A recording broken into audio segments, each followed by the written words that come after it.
Assalamualaikum warahmatullahi wabarakatuh.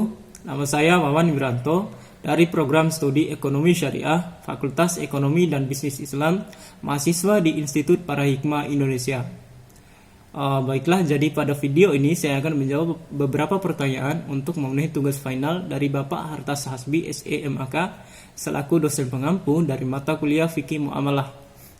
Ya, jadi saya akan menjawab pertanyaan yang pertama, yaitu tentang fikih muamalah itu sendiri.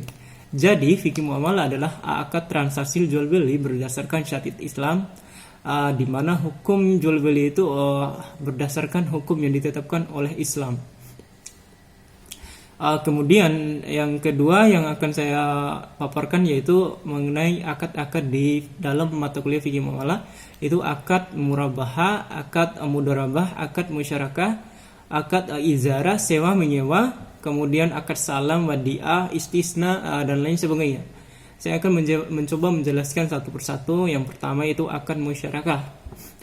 Ya, jadi akad musyarakah adalah kerjasama antara dua pihak atau lebih dalam sebuah usaha untuk menggabungkan modal dalam menjalankan usaha bersama dalam suatu bidang tertentu. Mereka menggabungkan modal sama-sama menanggung keuntungan dan kerugian. Dan keuntungan yang didapat akan dibagi secara adil atau sama rata. Kurang lebih begitu akad musyarakah ini. Jadi akad kerjasama yang saling menguntungkan dan tidak merugikan satu pihak, karena memang modal yang digabungkan adalah sama rata. Jadi kalaupun ada untung dan ruginya dibagi rata, kurang lebih begitu. Kemudian akad yang kedua adalah akad mudharabah. Jadi akad mudharabah ini adalah akad bentuk kerjasama antara dua pihak atau lebih, di mana si pemilik modal mempercayakan sejumlah modalnya kepada seseorang untuk dijadikan sebagai modal usaha.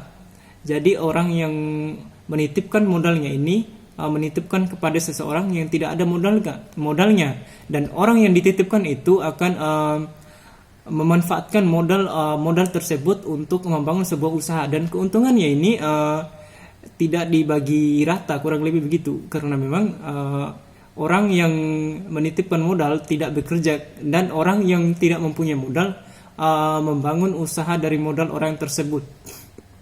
Kurang lebih ini adalah akad jual beli. Kemudian yang selanjutnya adalah akad izarah. Jadi akad izarah adalah akad pemindahan utang atau suatu barang dengan mengambil manfaatnya, atau istilah lainnya adalah akad sewa menyewa. Ya, jadi adapun contoh dari akad izarah ini adalah seseorang menyewa kos dan tidak mengambil permanen kos tersebut. Dia hanya menempatinya sementara waktu berdasarkan akad yang disepakati, dan akan membayarnya sewaktu-waktu apabila sudah saatnya waktu untuk membayar atau sudah jatuh tempo. Jadi kurang lebih itulah contoh dari akad izarah ini. Selanjutnya yaitu akad salam. Jadi akad salam adalah akad jual beli penerimaan barangnya yang ditangguhkan dengan pembayaran harga tunai. Jadi misalnya kita memesan barang online di suatu aplikasi semacam Shopee, Lazada dan lain sebagainya. Kita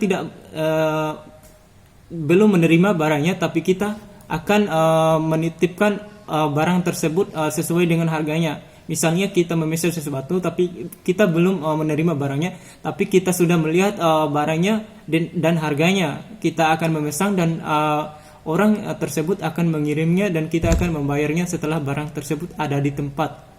Kurang lebih ini adalah akad secara lisan. Kemudian selanjutnya adalah akad ran atau gadai. Jadi ran atau gadai adalah menahan suatu barang untuk dijadikan sebagai jaminan atau tanggungan utang. Misalnya, seseorang menggadaikan emasnya di suatu pegadaian, dan tentunya pihak pegadaian sebelum memberikan pinjaman uang berupa pinjaman modal berupa uang tunai, tentunya pihak dari pegadaian tersebut akan meminta barang jaminan apa barang jaminannya semacam KTP dan lain sebagainya, atau emas itu sendiri. Contohnya emas lah, semacam emas, mereka menyimpan emasnya di Pegadaian untuk dijadikan sebagai bahan jaminan apabila sewaktu-waktu utangnya itu melewati batas yang telah disepakati atau akad yang telah disepakati. Jadi dalam bertransaksi di Iran ini mempunyai syarat-syarat, yaitu orang yang sudah balik atau berakal, orang yang sudah dewasa, ya kurang lebih begitu. Dan yang paling utama yaitu akad atau ijab dan kabulnya. Kemudian yang selanjutnya adalah saya akan menjawab beberapa istilah di dalam fikih muamalah yang paling banyak dipelajari selama saya mengikuti proses belajar mengajar dari mata kuliah fikih muamalah ini, yaitu yang pertama sekali itu riba, gharar, maisir, dan lain sebagainya. Jadi saya akan menjelaskan beberapa ketiga istilah tersebut. Yang pertama yaitu riba. Ya, jadi riba adalah menambahkan suatu barang untuk mencapai atau untuk mendapatkan keuntungan sepihak. Ya, jadi riba ini berbahaya sekali karena memang praktik riba sudah banyak dilakukan di masyarakat luas.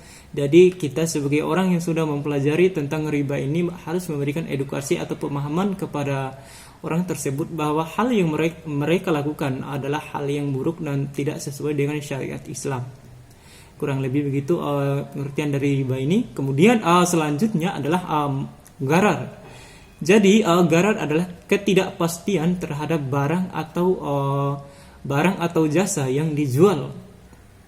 Misalnya seseorang menjual sapi, tapi sapi tersebut belum tentu sehat.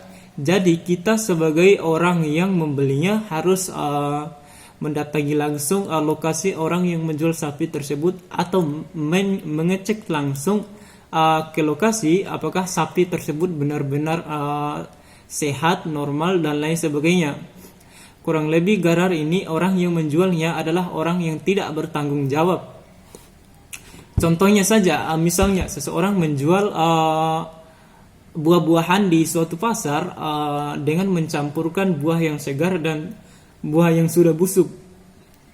Mereka mencampurkan dan orang yang membelinya tidak mengetahuinya, dan ini sudah termasuk dalam maisir. Ya, jadi hukumnya adalah orang tersebut akan berdosa, dan kita juga sebagai pembeli harus pintar-pintar untuk memilah dan memilih barang yang akan dibeli, apakah barang tersebut bagus atau tidak. Dan yang paling penting adalah kita harus memperhatikan suatu barang belum tentu bagus kualitasnya dengan harga yang murah, dan begitu juga sebaliknya. Kemudian selanjutnya yaitu maisir. Jadi maisir adalah memperoleh sesuatu dengan mudah atau tanpa adanya kerja keras. Ya, jadi maisir ini banyak sekali contohnya, yang terutama sekali adalah perjudian. Jadi perjudian itu adalah hal yang sangat dilarang di dalam agama Islam.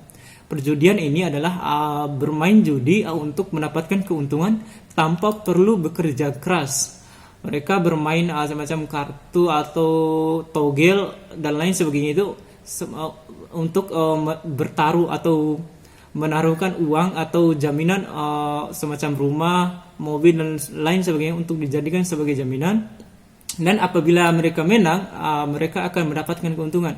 Dan keuntungan tersebut, barang tersebut di dalam Islam itu haram untuk dimakan atau dinikmati.